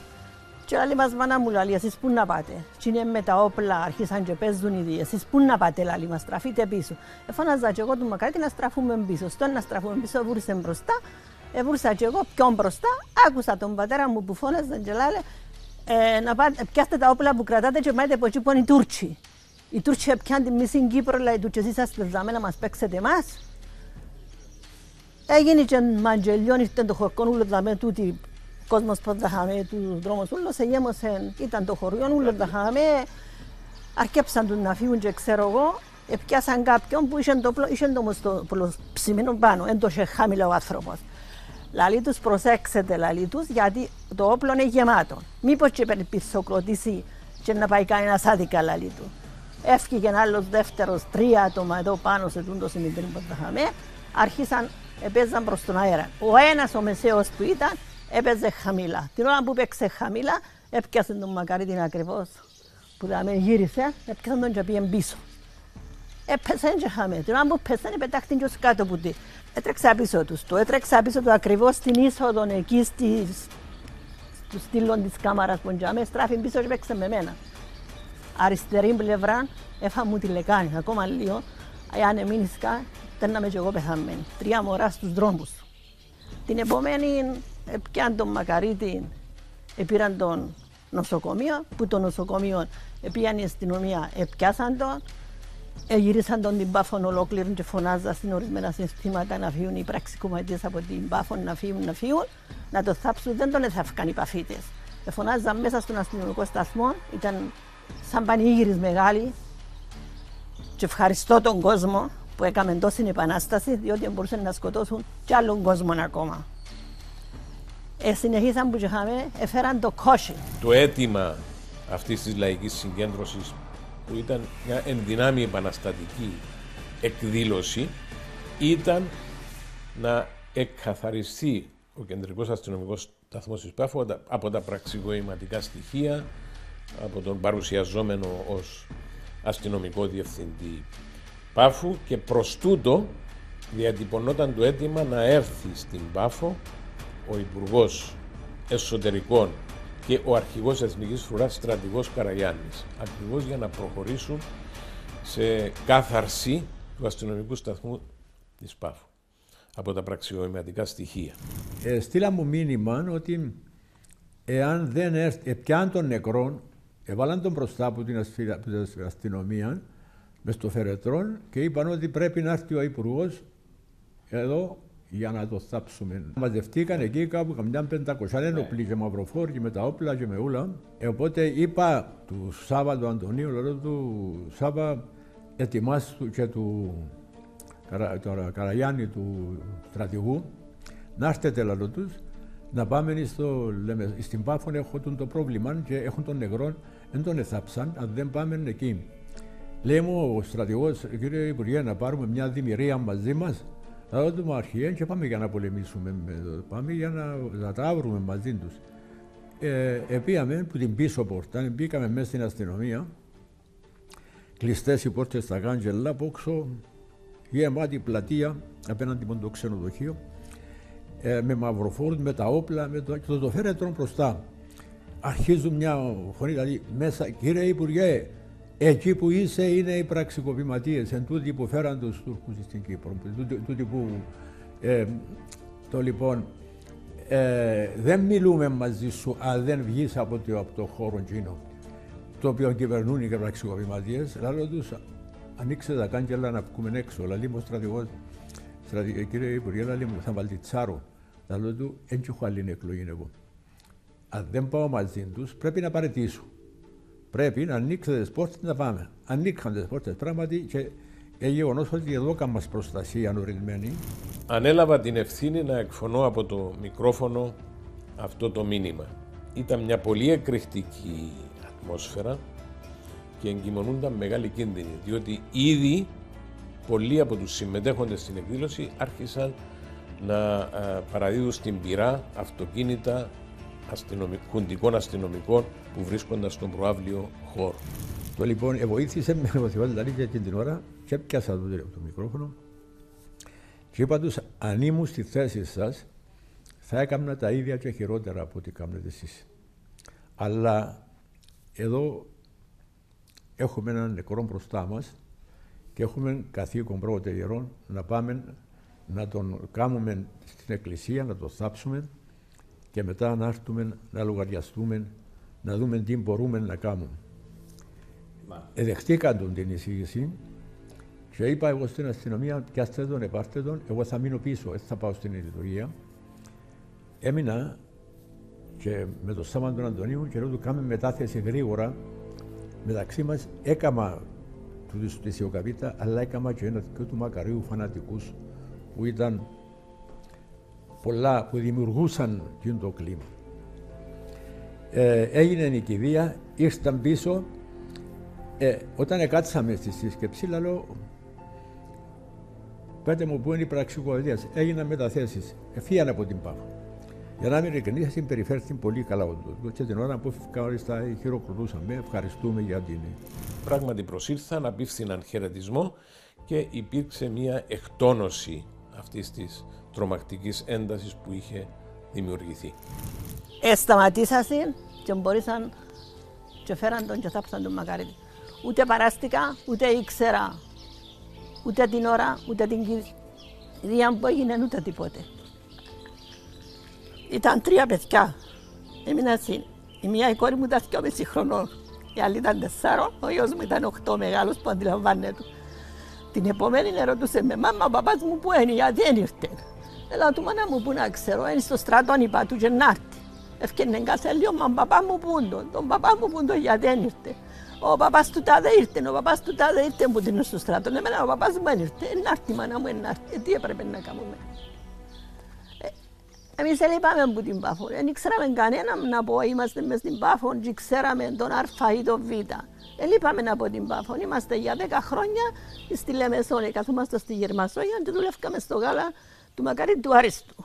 Ήταν πας στα μηχανήματα ο Μακάρης ο άντρας μου και ήμουν και εγώ στις μπουκάλες.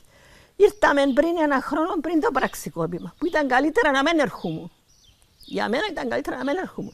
Ήρθαμε, κάτσαμε στο σπίτι μας, δούλεψαν στον Δήμο Πάφου και μετά από τον Δήμο Πάφου προσλάβαν τον στην αστυνομία στα special.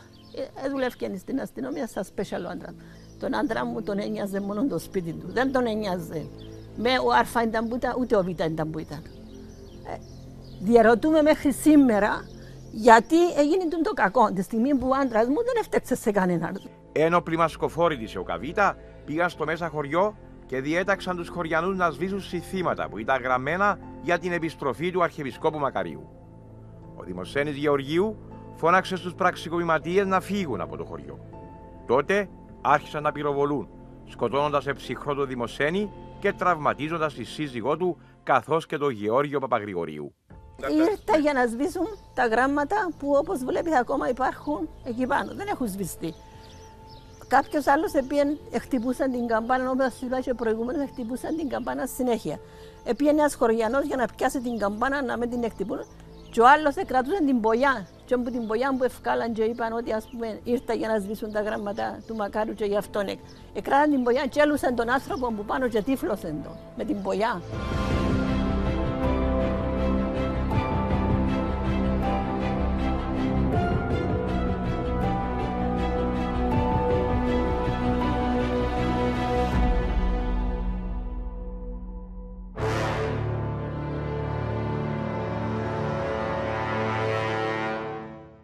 Ο απολογισμός του πραξικοπήματος είναι ιδιαίτερα θλιβερός.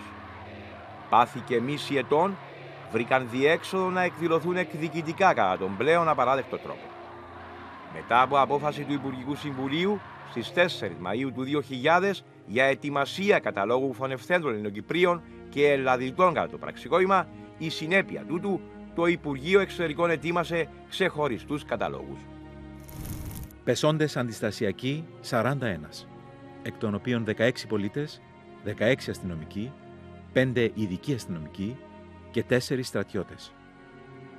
Πεσόντες θύματα του πραξικοπήματος 16, εκ των οποίων 15 πολίτες και 1 στρατιώτης.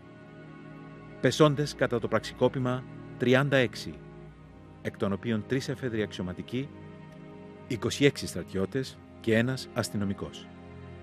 Ελλαδίτες πεσόντες κατά το πραξικόπημα 5, εκ των οποίων 3 αξιωματικοί και 2 υπαξιωματικοί. Τραυματίες, άγνωστος ο αριθμός τους.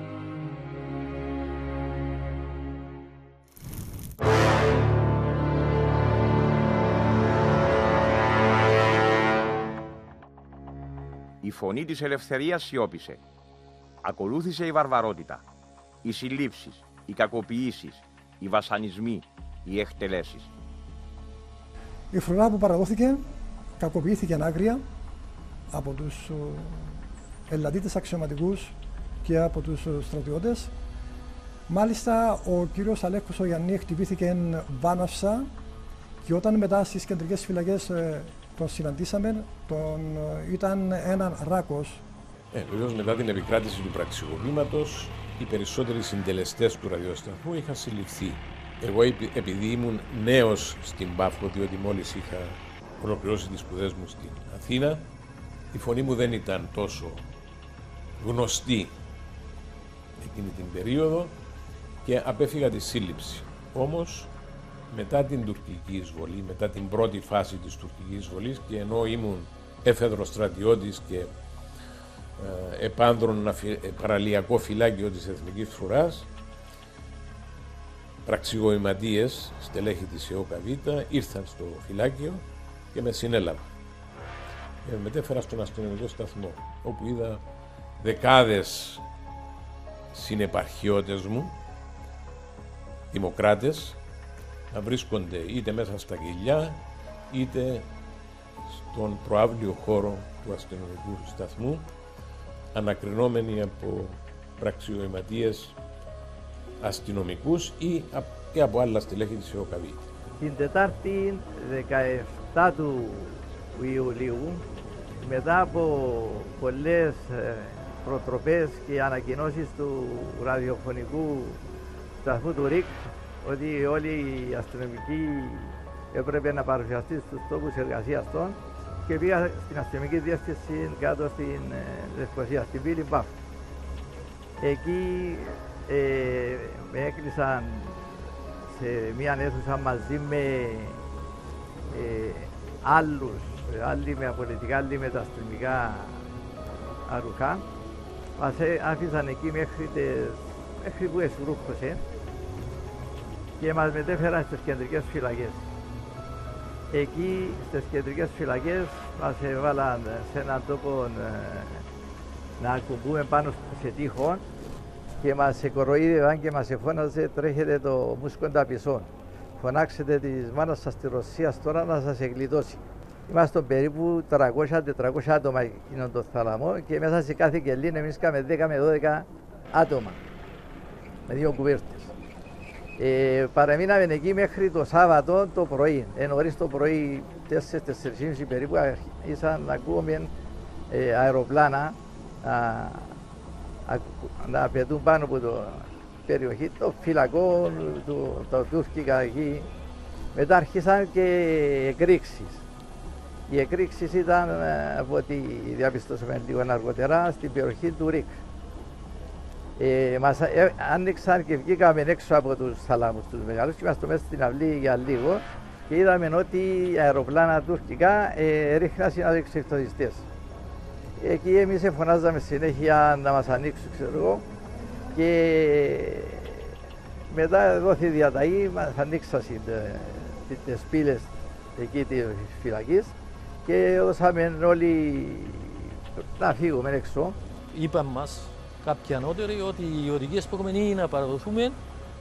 Αν γίνεται κάποιοι να φύγουν και να μείνουν, είπαμε τους ποιοι είμαστε και πρέπει να παραδοθούμε. Όντως, ήρθαν στρατιωτικά οχήματα μεταφοράς προσωπικού, συνοδείαν έναν λεωφορείο κάποιου από τη Γεροσκήπου, με μακριάς βάσης, μπήκαμε μέσα, μπήκε έναν μπροστά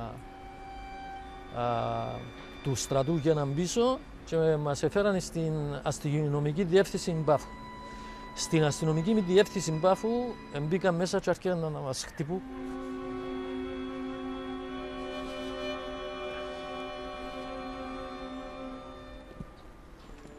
Πήγαμε μετά αρχηγείων της αστυνομίας, αξιωματικοί εξ Ελλάδος, άρχισαν να χτυπούν τους αξιωματικούς τους δικούς μας.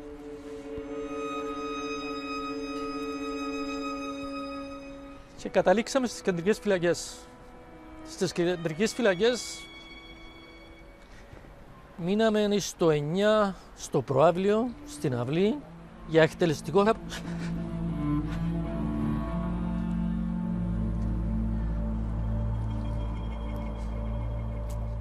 απόσπασμα. Μας είπαν ότι οι πρώτοι που θα εκτελεστούσαν ήταν αυτοί που έφυγαν τον μούσκο.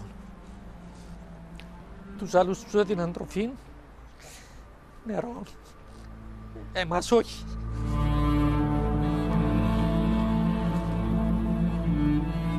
Μείναμε μέχρι την εισβολή που άρχισαν να πέφτουν οι πρώτοι αλεξιπτωτιστές και σε κάποια φάση οι στρατιώτες, οι λοκάτσες που μας επρόσεχαν, εξαφανίστησαν. Κάποιοι άνοιξαν την καγκελόπορτα και βγήκαμε έξω και όταν βγήκαμε έξω με τα λύπη μας αρχίζαν να μας βάλουν τα άρπατα, τα δικά μας.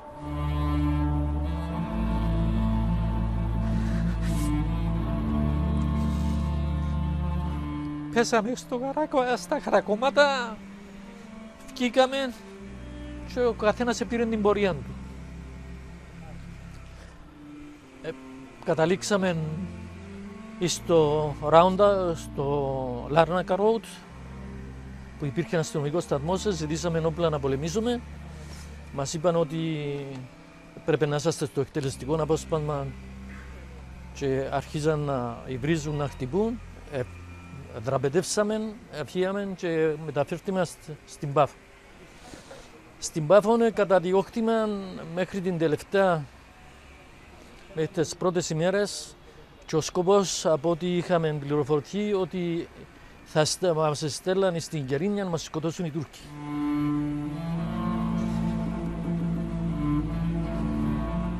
Μετά πήγαμε στον Τζίκον με σκοπό να γίνει αντιπραξικόπημα. Μετά άρχισαν τα πράγματα να χαλαρώνουν και πήγαμε πίσω, μας απολύσαν, μας πιάσαν πίσω στην αστυνομία, μας απολύσαν διότι αντισταθήκαμε στο πραξικόπημα, μέχρι που γύρισαν πίσω, εμείς στο Αρχιεπίσκοπος Μακάριος και πήγαμε πίσω στις δουλειές μας.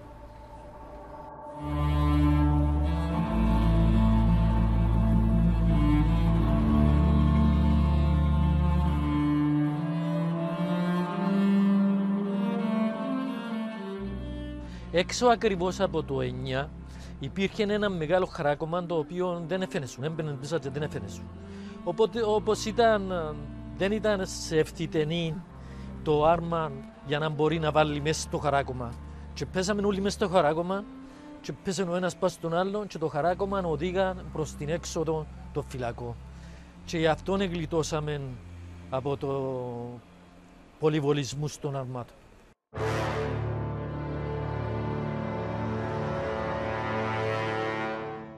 Και ο Μακάριος μου είπε το εξής. Λάλη μου ρε Κορνήλε, αν έχει έναν προδόθηκε από τους φίλους του με ανθρώπους αφανείς, έκαμα τους καβάτσι και φιλιούνταν και έλεγα Χριστός Ανέστη πως επέτανα. Όταν επέστρεψε πίσω, μου είπε ότι η απαγοήτευση μου ήταν απεριόριστη, μου λέει. Μου παρουσίασε, λέει μου, χιλιάδες τηλεγραφήματα συγχαρητήρια για τον επιτυχία για τον νέο πρόεδρο.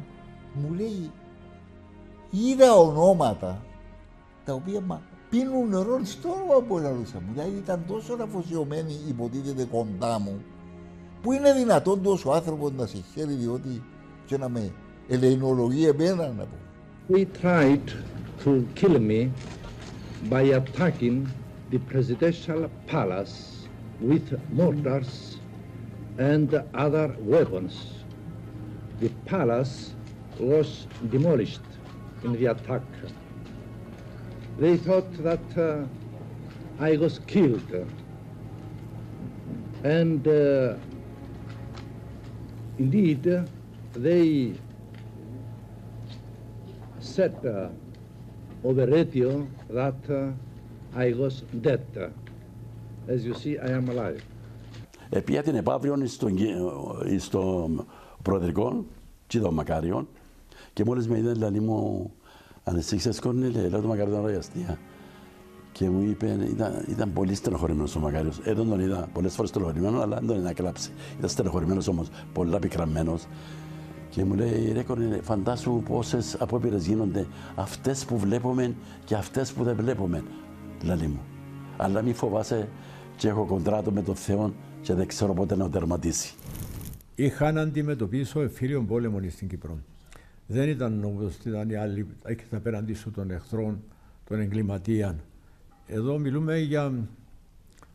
Είχα απέναντι μου σχεδόν ένα μέρος μεγάλο της αστυνομίας, των στρατών και την ΕΟΚΑΒΙΤΑ, ναι.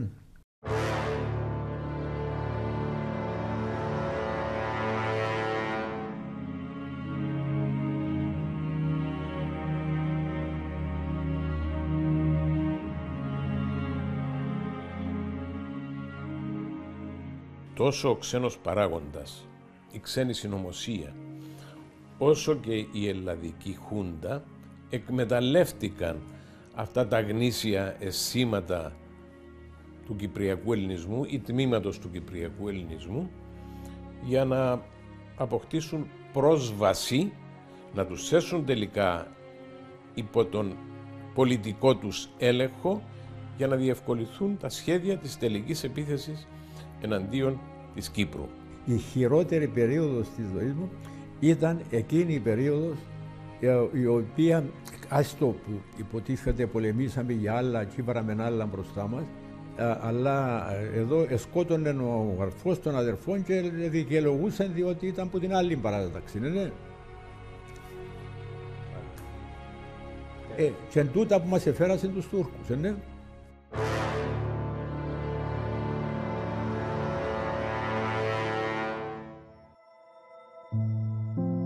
Προδοσία και έγκλημα, τόσα χρόνια μετά και η αναζήτηση της αλήθειας είναι πιο επιτακτική από ποτέ.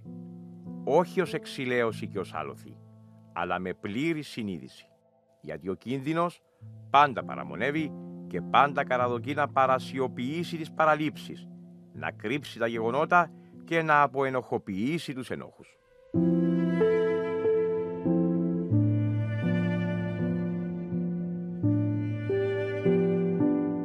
Ο ελληνισμός συνήθως δεν μαθαίνει από τα λάθη του και ενώ θυσιάζεται για να αποκτήσει ή να ανακτήσει την ελευθερία του, δεν μπορεί να τη διατηρήσει. Μπαίνει μέσα του το σαράκι της διχόνοιας και καταστρέφει ό,τι με πολλές θυσίες απέκτησε ο ελληνισμός. Και το βλέπουμε και σήμερα. Ακόμα και στην έσχατη αυτή στιγμή στην οποία βρισκόμαστε, στο πρόθυρο της τουρκοποίησης του τόπου μας, δεν ομονοούμε. Και εκείνο το οποίο θέλω να κάνω έκκληση από την θεσμική μου θέση είναι ότι και εμείς στην Κύπρο πρέπει να ομονοήσουμε. Ας αφήσουμε ό,τι μας χωρίζει για άλλα πράγματα, όχι στο εθνικό μας θέμα, αλλά και μια έκκληση να έχουμε μια κοινή γραμμή στο εθνικό μας θέμα, Ελλάδα και Κύπρος. Αντέχουν μια νέα τραγωδία για την Κύπρο. Δεν καταλαβαίνουν ότι στην Κύπρο παίζεται η τύχη ολόκληρη του ελληνισμού. Αν καταρρεύσει η Κύπρος, θα ξεκινήσει το Αιγαίο, τα νησιά, η Θράκη, η Μακεδονία. Πρέπει όλοι μας να το καταλαβαίνουμε. Ως ελληνισμός πρέπει να ομονοήσουμε. Τότε έχουμε τις δυνατότητες να πετύχουμε το στόχο μας. Είμαστε δύο κράτη, Ελλάδα και Κύπρος, ενταγμένοι στην Ευρωπαϊκή Ένωση, στα Ηνωμένα Έθνη. Αν από κοινού ακολουθήσουμε κάποιες γραμμές, μπορούμε να προωθήσουμε τις θέσεις μας. Τόσες δεκαετίες μετά και τα αμήλικτα ιστορικά ερωτηματικά παραμένουν. Γιατί δεν υπήρξε περισσότερη εμπιστοσύνη στις αστήρευτες δυνάμεις του λαού, γιατί παραλήφθηκε η νόμιμη ένοπλη οργάνωση των απλών πολιτών, γιατί υπήρξαν αναστολές, φοβίες, αγκυλώσεις, αναβλητικότητα μπροστά στη λέλαπα και την καταιγίδα που ερχόταν.